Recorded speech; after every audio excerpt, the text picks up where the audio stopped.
एक छोटी सी हेडिंग डालो,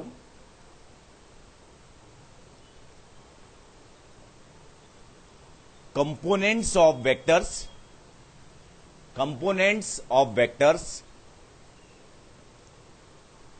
along positive x-axis and positive y-axis. Components of vectors along positive x-axis and positive y-axis. देखिए जरा, positive X axis में unit vector क्या होता है? एक्स आई, मतलब I cap, and positive Y axis में यूनिट वेक्टर क्या होता है? J cap. तो मुझे यह बताइए कि मान लो मेरे पास कोई वेक्टर है, ये ओपी वेक्टर है, ओ ऑरिजिन है, ओ क्या है? ऑरिजिन है, और पी पॉइंट है, इसका वेक्टर क्या है? ओपी वेक्टर, ये है। बात समझ में आ गई ना? ये वेक्टर है, ठीक है कि नहीं? तो ओपी वेक्टर को हम कैसे लिख सकते हैं? मान लो ये 90 है, ये वाई एक्सिस है, और ये क्या है? एक्स एक्सिस है, ठीक है, दिखाई दे रहा है। ओपी वेक्टर है हमारे पास, तो ओपी वेक्टर को हम कैसे लिख सकते हैं? कंसंट्रेट करना, ओपी वेक्टर को क्या लिख सकते हैं? यहां से इस पर परपेंडिकुलर ड्रॉ कर दें, इसे एम माने, तो ट्राइंगल रूल या पैरेललोग्राम रूल से ओपी वेक्टर किसके इक्वल होगा? ओपी वेक्टर इक्वल टू क्या होगा? ध्यान से देखना, ओपी वेक्टर क्या होगा? ओ एम वेक्टर, पीएम नहीं, एमपी वेक्टर। ऐसे ही तो होगा ना, this plus this equal to this, parallelogram rule ऐसे बन जाएगा। बात समझ में आएगी नहीं? ये है नहीं, ऐसे नहीं बनेगा। आप ऐसे मान के चलिए, कैसे माना जाएगा? पैरेललोग्राम कैसे बन जाएगा? जो एमपी वेक्टर है वही किसके इक्वल होगा? ओ एन के। तो ये जो वेक्टर है, ये एडजेसेंट वेक्टर दो हो गए, ये पैरेललोग्राम बन जाएगा, रेक्टेंगल ही बन जाएगा इस केस में, क्योंकि पैरेललोग्राम के बीच का एंगल कितना है? 90 है। बात समझ में आई कि नहीं है? अब मुझे ये बताइए कि ओएम के डायरेक्शन में यूनिट वेक्टर कितना है? I cap. We know that I cap क्या होगा? यूनिट वेक्टर अलोंग ओएम, यही तो होगा ना। ओएम कैप का मतलब क्या होगा? आई कैप। और ओ एन कैप का मतलब क्या होगा? जे कैप। मतलब ये पॉजिटिव वाई डायरेक्शन है, ये इधर वाला, और ये क्या? Positive x direction. तो पॉजिटिव वाई डायरेक्शन में यूनिट वेक्टर क्या है? J cap. Positive x direction में यूनिट वेक्टर क्या है? I cap. बात समझ में आ रही है कि नहीं?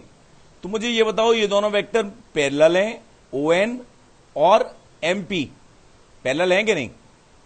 और इन दोनों का मैग्नीट्यूड कैसा है? सेम है। तो इसका मतलब क्या हुआ?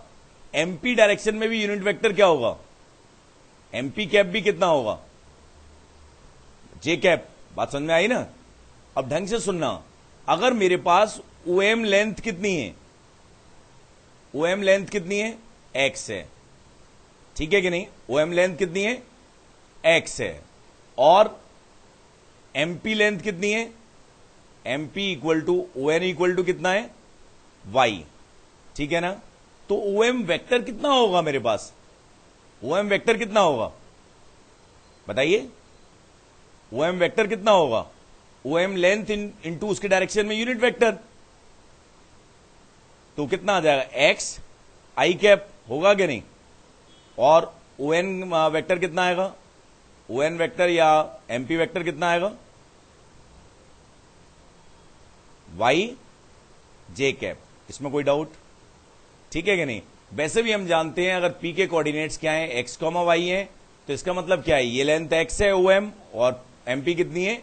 वाई है। तो ओपी वेक्टर को हम क्या लिख सकते हैं? X I cap plus Y J cap. समझ गए ना? बात समझ में आ गई ना? इतना ढंग से नोट कर लो, जो भी लिखा गया है उसे पूरा नोट कर लो।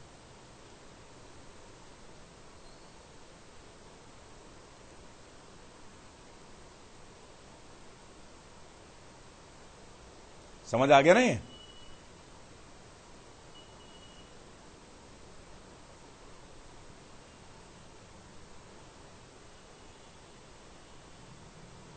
ठीक है ना?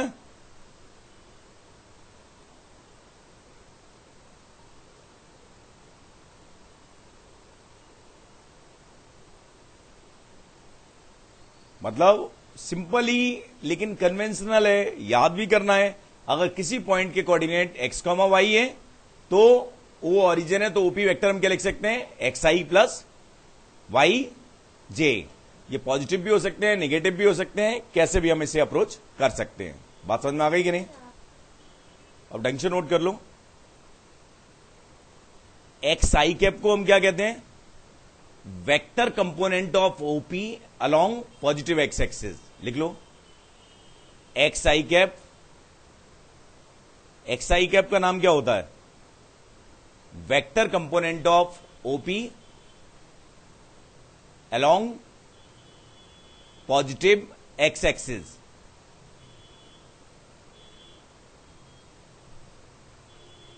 वाई जे कैप का मतलब क्या है, vector component of OP along positive Y axis. क्योंकि जे कैप लिख रहे हैं ना, माइनस जे कैप लिखते तो along negative Y, positive negative कुछ भी हो, कोई फर्क नहीं पड़ता। समझ गए कि नहीं? एक्स को ओनली क्या कहते हैं, स्केलर कंपोनेंट और component of OP along X axis. Scalar component और component of OP along X axis. Y को क्या कहते हैं, वेक्टर कंपोनेंट और नहीं, वाई को क्या कहते हैं, scalar component of OP along Y axis. बात समझ में आ गई नहीं है? कोई डाउट है? ठीक है कि नहीं? ये ढंग से आ गया ना? एक और हेडिंग डालो। इसका मैग्नीट्यूड कितना होगा ये बताओ। अगर मुझे इसकी बात जरूरत पड़ती है कि मेरे पास कोई वेक्टर क्या दिया है, ध्यान से देखना। अगर मेरे पास वेक्टर दिया है, ओपी वेक्टर दिया है 3i प्लस 4j, ठीक है ना? तो ध्यान से देखना कि इसका मतलब क्या होगा। एक्स एक्सिस में कितनी लेंथ जाना है, 1 2 3। वाई एक्सिस में 1 2 3 4। ये पॉइंट होगा, ये क्या आएगा, ओपी वेक्टर होगा, यही होगा ना? तो इसका मैग्नीट्यूड कितना आ जाएगा, ओपी की लेंथ कितनी होगी, ओपी की लेंथ कितनी निकाल सकते हैं हम? ओपी की लेंथ कैसे निकाल सकते हैं, under root X square plus Y square. Magnitude कितना आ जाएगा, under root 3 square plus 4 square, that is 5। बात समझ में आ गई ना? अगर मेरे पास ये एंगल अल्फा है तो अल्फा कितना आएगा, एक्स की वैल्यू कितनी होगी, tan अल्फा कितना आ जाएगा, y upon x, it means 4/3। बात समझ में आ गई ना? या फिर x कितना होगा, x कितना होगा, x की वैल्यू कितनी आएगी 5 cos अल्फा, और y की वैल्यू कितनी आएगी 5। ये कितना आएगा, ये 5 है, तो 5 cos अल्फा कितना आएगा x, और 5 sin अल्फा कितना आएगा y। ठीक है कि नहीं? बात समझ में आ गई कि नहीं है? ढंग से नोट कर लो इसे भी।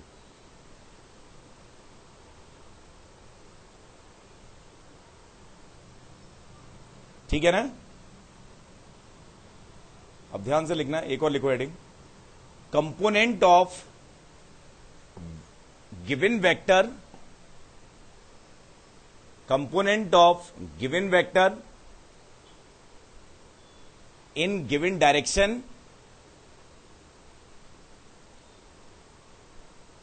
and perpendicular to given direction and perpendicular to given direction. Component of given vector in given direction and perpendicular to given direction. ध्यान से देखना, मेरे पास क्या है, ये वेक्टर है दिया है। अब मेरी इच्छा क्या है कि मैं क्या करूं, मैं चाहता हूं कि इसका अल्फा की डायरेक्शन में कंपोनेंट निकालना है। ये मेरे पास क्या दिया है, ओपी वेक्टर दिया है, ये डी वेक्टर, ठीक है कि नहीं? तो मैं अल्फा की डायरेक्शन में कंपोनेंट निकालना चाहता हूं, मतलब ओएम के डायरेक्शन में और इसके परपेंडिकुलर डायरेक्शन में, ठीक है कि नहीं? तो ये कुछ भी नई बात नहीं है। मुझे ये बताओ कि जो ओपी वेक्टर होगा, यहां से इस पर परपेंडिकुलर ड्रॉ कर दो, ठीक है कि नहीं है? तो मुझे बताओ, अगर ये एन है, ये वाला पॉइंट एम है, ये वाला, तो ओपी वेक्टर इक्वल टू क्या होगा? O M vector plus MP vector, यही होगा कि नहीं? तो जो ओ एम को हम क्या कहेंगे? ओ एम को क्या कहेंगे? Component of D along alpha, ठीक है ना? ओ एम वैक्टर को क्या कहेंगे? Component of D, component vector of D along alpha. बात समझ में आ रही है कि नहीं? ये क्या होगा? पीएम क्या होगा? एमपी वेक्टर क्या होगा? Component vector of D perpendicular to given direction alpha. और एमपी लेंथ कितनी होगी? Component of, scalar component of D vector along perpendicular to given direction alpha. बात समझ में आ गई कि नहीं? मतलब इसमें तो कोई डाउट है नहीं। निकालते कैसे हैं वो बहुत आसान सा काम है। पहले आप ये लिख लो, मैं बताता हूं आपको। ओएम क्या होगा? ओएम क्या होगा? Component of D vector, component, और लिखो जरा ओएम क्या है? ओएम क्या है? कंपोनेंट और स्केलर कंपोनेंट, कंपोनेंट और scalar component of D vector along given direction alpha, along given direction alpha।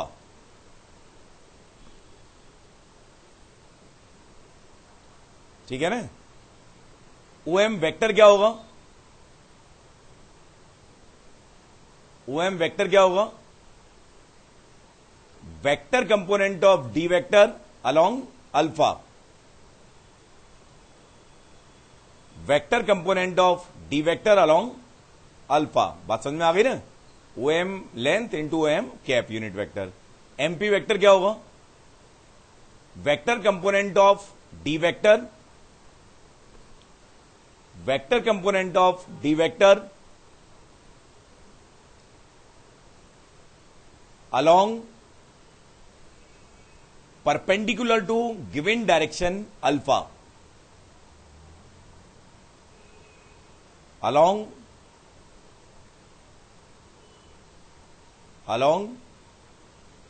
perpendicular to given direction alpha।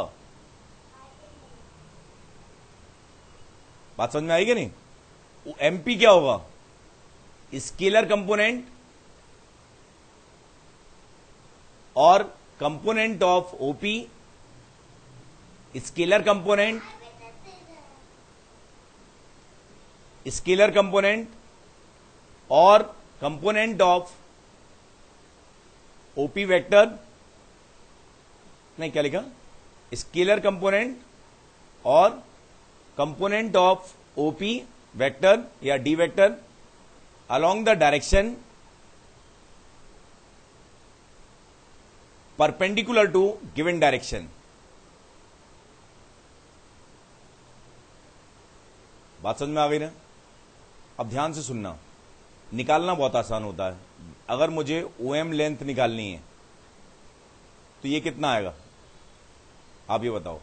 Mod of D cos alpha है? कोई डाउट है? तो इसको क्या लिख सकते हैं हम? Mod of D cos alpha. क्यों? कॉस अल्फा की वैल्यू क्या होगी? OM upon OP. तो ओएम कितना आ जाएगा? Mod of D cos alpha, और यहां पे मल्टीप्लाई किसके कर दें? ओ एम कैप, ठीक है कि नहीं, plus mod of D sine alpha MP cap. वही बात है एकदम, समझ गए कि नहीं? है? नोट कर लो इसे। तो रूल क्या हुआ? कैसा भी वेक्टर हो, हमें अल्फा के अलोंग, इसे नोट कर लो ढंग से,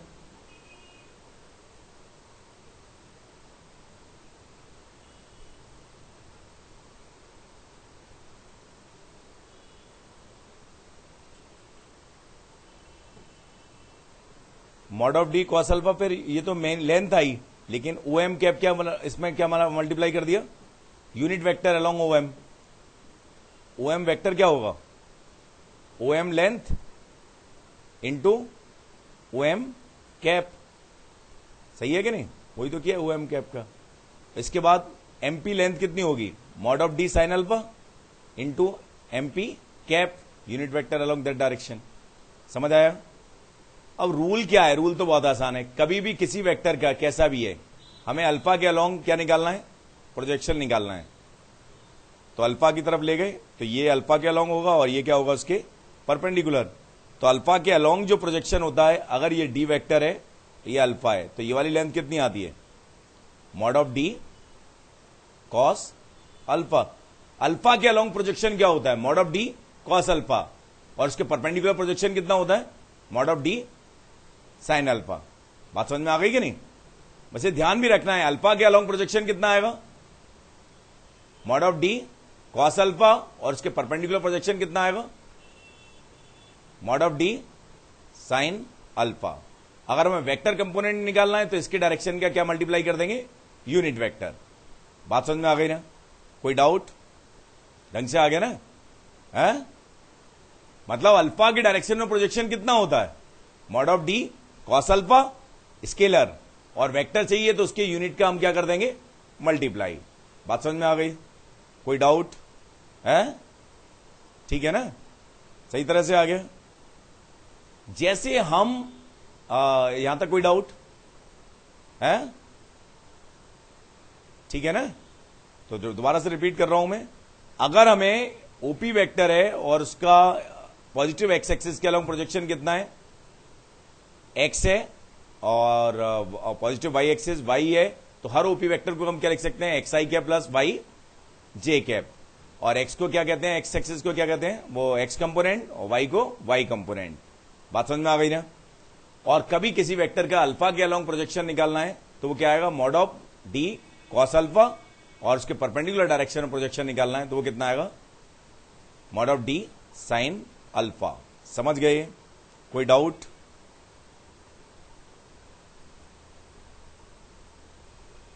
ये समझ आ गया।